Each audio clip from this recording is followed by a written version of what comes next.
우리에게 주신 하나님의 말씀 보도록 하겠습니다. 열왕기상 15장의 말씀입니다.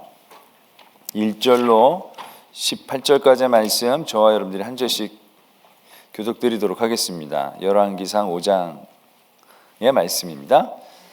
솔로몬이 기름 부음을 받고 그의 아버지를 이어 왕이 되었다 함을 두로 왕 히람이 듣고 그의 신하들을 솔로몬에게 보냈으니 이는 히람이 평생에 다윗을 사랑하였음이라.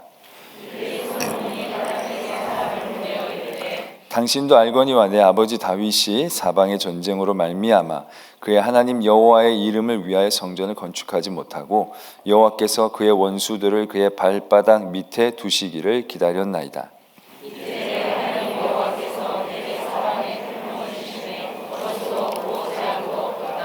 여호와께서 내 아버지 다윗에게 하신 말씀에 내가 너를 이어 내 자리에 오르게 할 내 아들 그가 내 이름을 위하여 성전을 건축하리라 하신 대로 내가 내 하나님 여호와의 이름을 위하여 성전을 건축하려 하오니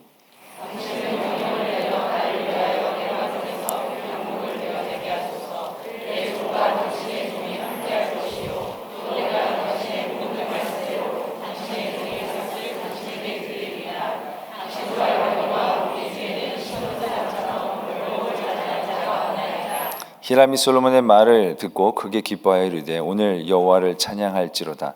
그가 다윗에게 지혜로운 아들을 주사 그 많은 백성을 다스리게 하셨도다 하고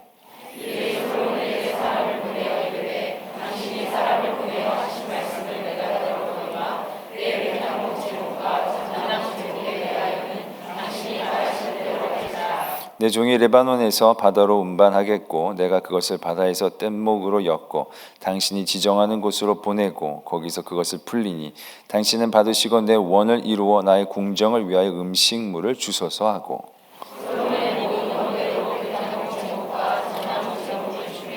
솔로몬이 히람에게 그의 궁정의 음식물로 밀 1만 고루와 맑은 기름 20고루를 주고 해마다 그와 같이 주었더라.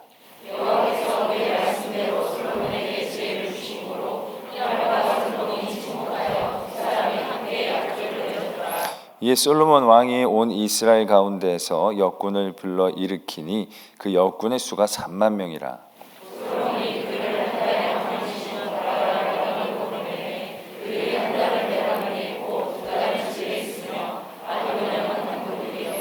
솔로몬에게 또 짐꾼이 7만 명이요 산에서 돌을 뜨는 자가 8만 명이며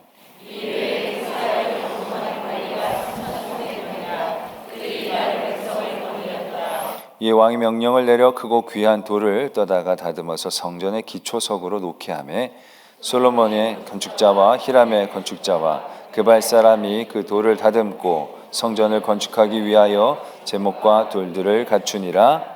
아멘. 하나님의 말씀입니다.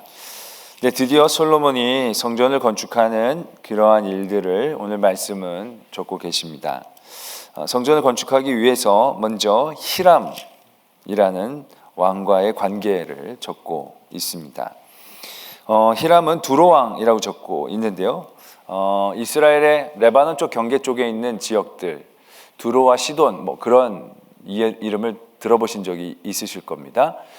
그쪽에 있는 왕이었던 것 같습니다. 근데 그 레바논 지역은 산악 지역이었고 그 산악 지역에는 좋은 목재가 많이 있었던 것 같습니다. 그 목재는 여러분들 많이 들었던 백향목이라는 그런 나무가 있죠. 백향목이라는 나무는 해발고도 한 1500m에서 자라고 있는 그런 나무라고 합니다. 높이는 40m 정도까지 자랄 수 있고 둘레는 3m 정도까지 아주 목재로서는 좋은 나무이고요. 그 재질뿐만이 아니라 그 갖고 있는 향으로 병충해가 거의 없는 그런 나무라고 합니다. 그리고 그 빛깔이 아주 좋아서 목재라기보다는 장식재로 아주 각광을 받는 그러한 나무였다라는 것이죠. 그것이 레바논에 있는 특산물이었고요. 솔로몬이 성전을 짓는 것에 있어서 그것이 꼭 필요했음을 오늘 우리는 보게 됩니다. 이전에 이 히람 왕이 다윗의 궁궐을 백향목으로 지어주기 위해서 이 히람이 자기 그러한 일꾼과 나무를 보낸 그러한 기록이 있습니다. 그래서 다윗도 그렇게 고백하지 않습니까? 내가 이렇게 백향공의 안연히 살거늘 뭐 이런 표현들 우리가 들어본 적이 있지 않습니까? 그런 관계를 아마 다윗 때부터 이 솔로몬이 맺고 있었던 것 같습니다. 그런 좋은 관계가 솔로몬에게까지 이어져서 솔로몬은 그 히람, 그쪽은 산악지역이기 때문에 아마 식량이나 이런 것들이 부족했던 것 같습니다. 그런 식량을 제공한 대가로 그곳에서 백향목과 목재인 잣나무들을 이제 얻을 수 있는 그러한 이제 관계들이 맺어졌지요. 우리가 역대상을 보면 그 다윗이 성전을 짓기 위한 제반의 노력들과 물질들을 다 마련한 것을 보게 됩니다. 금이나 은이나 그런 물질들, 못이나 뭐 이런 것들은 다윗이 자기는 짓지는 못했지만 재료들은 다윗이 거의 다 이제 준비를 해놨었습니다. 근데 거기 보면 목재는 미리 준비할 수 있는 게 아니기 때문에 빠져 있었던 거죠. 그런 가운데 딱 마침 히람이 솔로몬을 축복하기 위해서 사람을 보냈을 때 그것이 잘 연결이 되어져서 둘의 관계가 좋아지고 그래서 그 일들을 통하여 목재를 원활하게 얻게 되어지는 그런 일들이 벌어지게 됐죠. 그리고 나서 그때부터 그 이후는 이제 일꾼들을 이제 일으킨 거죠. 역군을 일으킨 거죠. 그래서 이스라엘 민족 중에서 3만 명을 선택을 해서 레바논에 한 달씩 교대로 가서 거기서 벌목을 하고 일을 하는 일들을 도왔고 또 짐꾼과 또 돌을 뜨는 사람들이 거의 7만 명, 8만 명이니까 15만 명. 이 사람들은 이스라엘 민족이 아닌 그 지역에는 가나안 민족들로 여겨지게 됩니다. 그래서 그런 사람들을 일으켜서 이제 성전을 짓는 그런 일들이 시작되는 것을 오늘 말씀은 적고 있습니다. 그러면서 오늘 말씀은 그런 일들이 이루어지고 진행되어지는 것이 얼마나 하나님의 은혜인가를 다시 한번 우리가 알기를 원하는 거죠. 우리가 다윗이 성전을 짓고자 했지만 사무엘서에서는 하나님께서 다윗에게 성전을 짓지 말라고 하십니다. 그 특별한 이유는 사무엘서에는 적혀져 있지 않습니다. 그러나 역대서에는 다윗이 피를 많이 흘렸기 때문에 성전을 짓지 못하게 하신 것으로 말씀을 적고 있습니다. 근데 열왕기서에서는 다윗이 성전을 짓지 못한 어떠한 하나님과의 어떤 관계 가운데에서의 이야기가 아니라 보다도 현실적이고 실제적인 이유들을 적고 있는 것을 보게 됩니다. 다윗 시대에는 사방으로 전쟁이 많았다라는 것입니다. 그래서 성전을 건축할 수 없었고 하나님께서 그 원수들을 그의 발바닥 아래 두시기를 기다렸다라는 것이죠. 그래서 그런 상황들과 환경들이 잘 조성이 되어졌기 때문에 이제 자기가 성전을 건축할 수 있게 되었다라는 얘기를 하고 있는 것을 보게 됩니다. 그도 그럴 것이 성전을 짓는데 소요된 시간은 7년 반입니다. 그리고 그 성전을 짓는 동안에 동원되었던 사람의 숫자는 20만 명에 가깝습니다.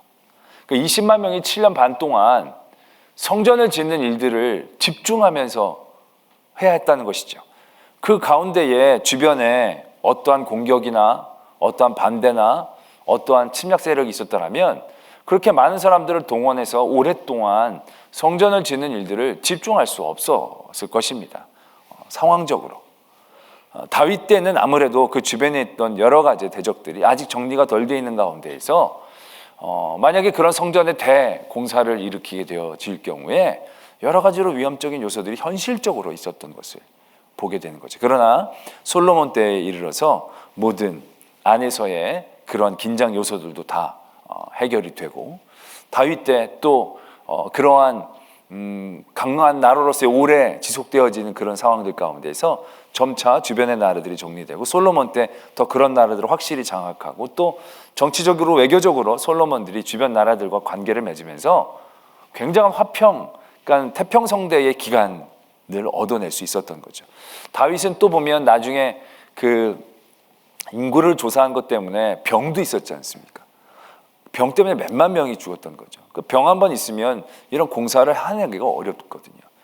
그러니까 이 성전을 짓는다는 것은 솔로몬이 지혜가 있어서 다윗이 물질을 많이 준비해서 히람 왕하고 잘 만나서 뭐 그런 거 가지고만으로 될 수 있는 게 아니라는 것입니다. 정말 셀 수 없이 많은 이유들이 있어져야 이 성전이 지어지게 되는 것을 우리가 깨닫게 되어진다라는 얘기죠.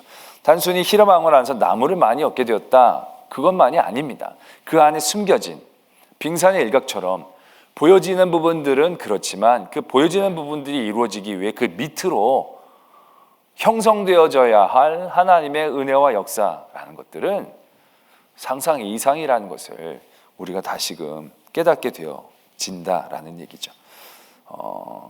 많은 물질, 많은 사람만으로 될 수 있는 것이 결코 아닌 그러한 성전의 역사가 이제 시작되고 있다라는 것이죠.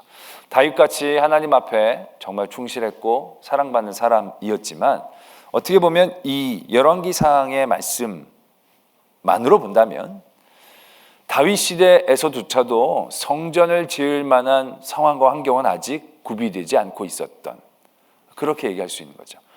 아무리 하나님의 큰 사랑과 하나님의 총애를 받았던 다윗이라도 그의 삶의 자리는 아직 녹록치 않았던, 그렇게 이제 이해할 수 있는 것이죠. 그런 모든 믿음의 선배들에 대한 일들이 쌓이고 쌓여서 이제 솔로몬이 그 일들을 이루게 되어지는 걸 보게 됩니다. 그러고 나서 생각해 봅니다. 성전을 짓는다는 건 초유의 일입니다. 아직 해본 적이 없습니다. 물론 다른 이방 국가들의 어떤 우상 성전이나 그러한 숭배하는 장소들은 아마 있었을 것입니다. 근데 그런 우상을 지어서 그들에게 제사를 하는 그런 곳과는 완전히 차원이 다른, 그냥 하나님의 이름을 위하여 짓는 건축, 어떤 상을 짓기 위해서 만드는 건축이 아니라 그 이름을 위해서 짓는 건축이라고 하는 것은 이전에도 후에도 없을 그런 아주 초유에 있는 일이었기 때문에 결코 쉬운 시도는 아니었을 것입니다. 그러나 그런 모든 일들 가운데 하나님은 솔로몬을 사용하시고 그 일이 이루어지고 있는 시작들을 보게 됩니다. 어떻게 보면 이렇게 많은 일꾼들을 부리는 것, 대단히 무리가 될 수 있는 일이죠. 또 그런 나무를 먼 데서 해오고 많은 식량을 준다는 것, 이것도 상당히 어떻게 보면 낭비적인 일처럼 보여질 수도 있습니다. 그러나 열왕기상 5장에서는 그런 모든 일들이 그런 식으로 다가오지 않죠. 그런 모든 일들이 결국 하나님의 은혜와 역사 가운데에서 이루어지고 있음을 우리로 보게 하는 일들로 인식되고 있다는 것입니다. 이제 이게 솔로몬의 후반기로 가면 여전히 솔로몬은 역군이 많습니다. 그리고 여전히 솔로몬은 부유해 보입니다.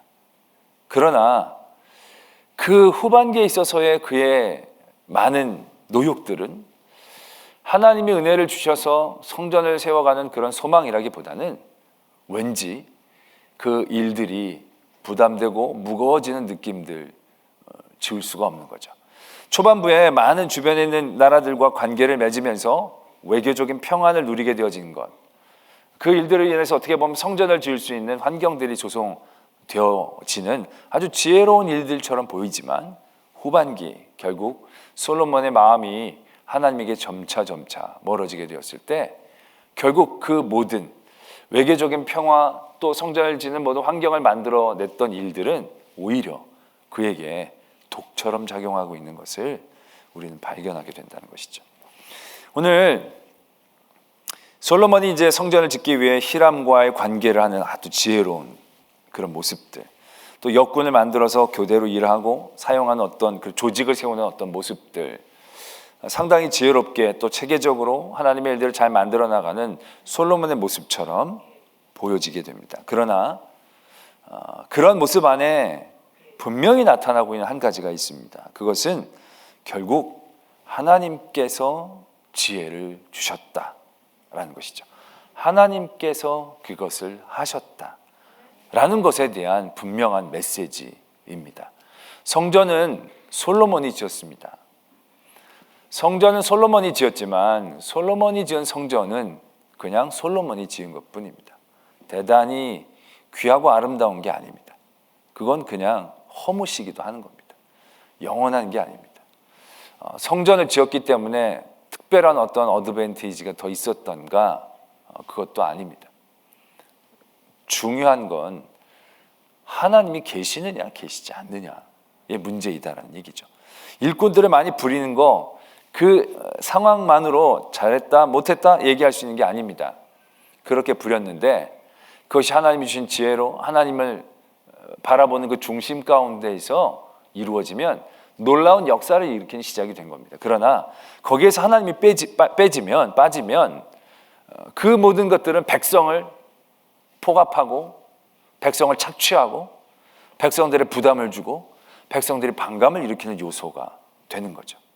성전이 지어지지만 성전을 우리가 하나님을 위하고 하나님이 함께 하시는 마음으로 지었을 때 오히려 그 성전을 통하여 은혜를 받는 것이죠. 그러나 성전이 있을지라도 그 성전에서 하나님 앞에 예배를 드릴지라도 그것이 온전히 하나님을 향한 마음이 아니라면 오히려 성전은 우리들에게 올무가 될 수 있는 것이죠.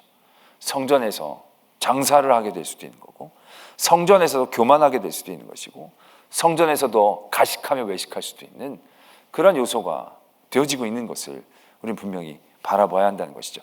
좋은 관계도 하나님이 계시면 하나님의 지혜대로 하나님의 일들을 이루는 관계가 됩니다. 하나님이 계시면 사람들과의 맺은 관계를 통하여 하나님의 샬롬이 이루어지게 되는 거죠.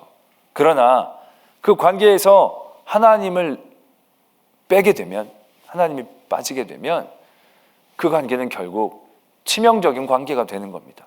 그렇게 좋았던 관계가 치명적인 관계가 되어질 수 있다는 것이 솔로몬의 이야기를 통하여 우리가 발견해야 할 굉장히 중요한 점이다라는 것입니다. 세상의 여러 가지 점들, 모습들, 우리는 그것들을 그냥 이러면 좋은 일, 이런 나쁜 일 그렇게 규정할 수 있습니다. 우리 자녀가 대학에 합격한 일, 좋은 일입니까? 나쁜 일입니까? 제가 늘 이렇게 되면 되게 고민하시더라고요. 좋은 태도입니다. 네. 늘 의문을 가지셔야죠. 좋은 일이라고 생각하죠. 우리 아들 붙었어. 그러면 너무 축하해 그러지. 기도 많이 해야 돼. 걔 그 대학에 가가지고 타락해가지고 떠나면 그건 안가니만 못해. 이렇게 얘기하는 사람은 없잖아요. 그죠? 다 좋은 일이라고 얘기합니다. 그런데 대학 가고 나서 교회 떠난 자녀들이 한둘입니까? 차라리 대학까지 안 왔으면. 근데 우리는 그렇게 생각 안 해요. 돈을 많이 벌면 좋은 일입니까? 나쁜 일입니까?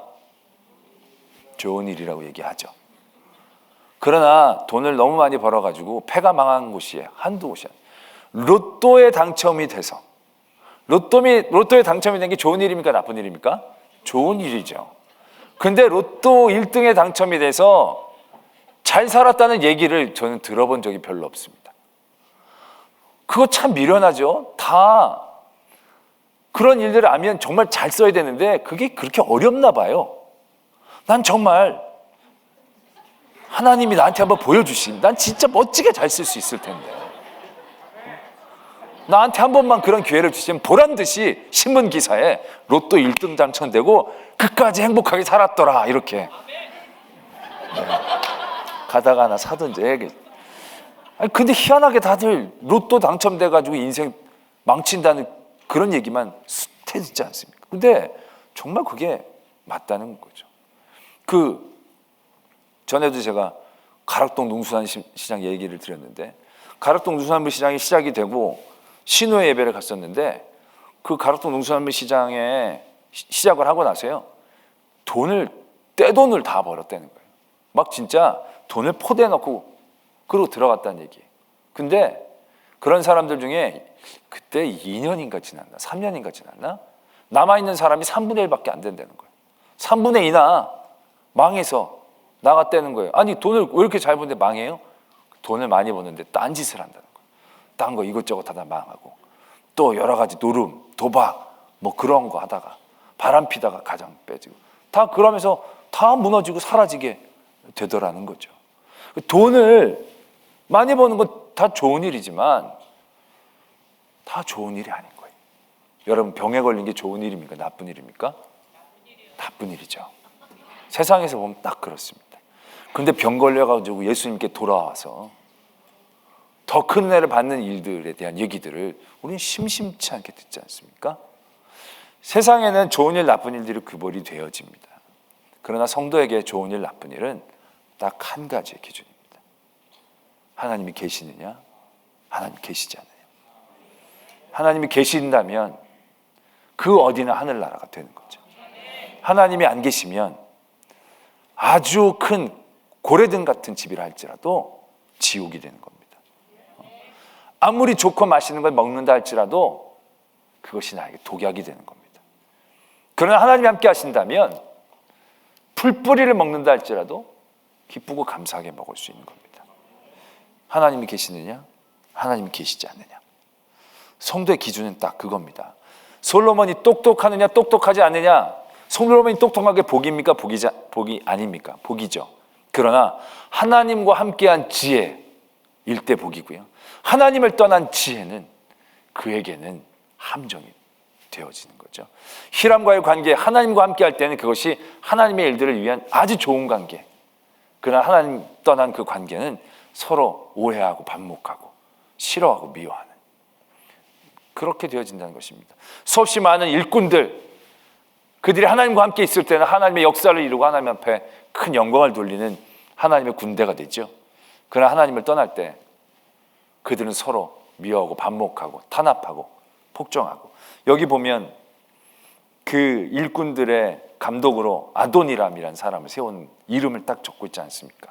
근데 결국 이 아도니람이 어떻게 됩니까? 나중에 르호보암 왕 때, 솔로몬 죽고 나서 르호보암 왕 때 나머지 10지파가 반란을 일으켰을 때 그거 말리다가 이 아도니람이 맞아 죽거든요. 그 이름이 이제 여기 적혀 있는 거죠. 하나님이 함께 했을 때 이름은 복된 이름입니다. 그러나 하나님이 없을 때 이 이름은 죽은 자의 이름입니다. 하나님이 있을 때는 모든 사람들 감독하는 감독자의 이름이지만 하나님이 떠났을 때 이 이름은 죽임을 당하는 이름이 되어지고 있다는 것을 우리는 분명하게 바라본다는 것이죠.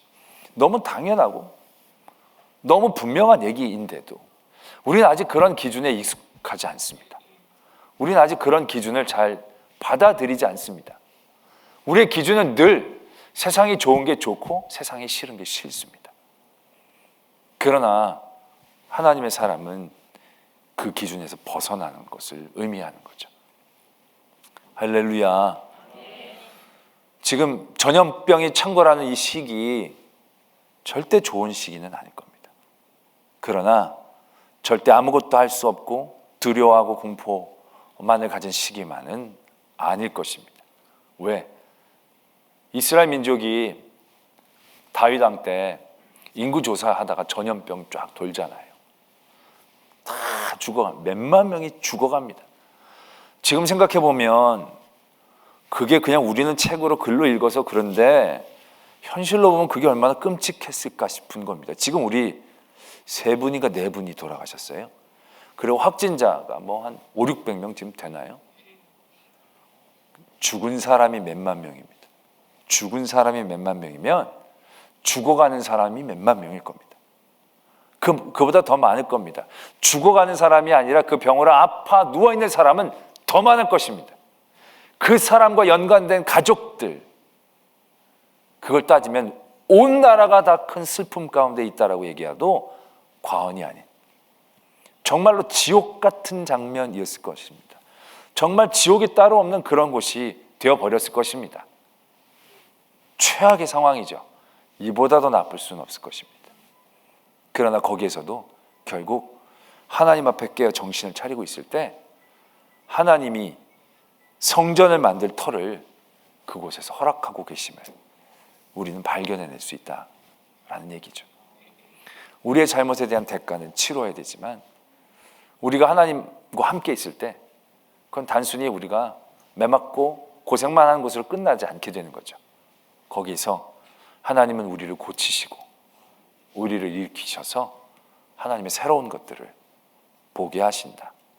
솔로몬이라는 사람이 결국 그러한 결정체 아닙니까?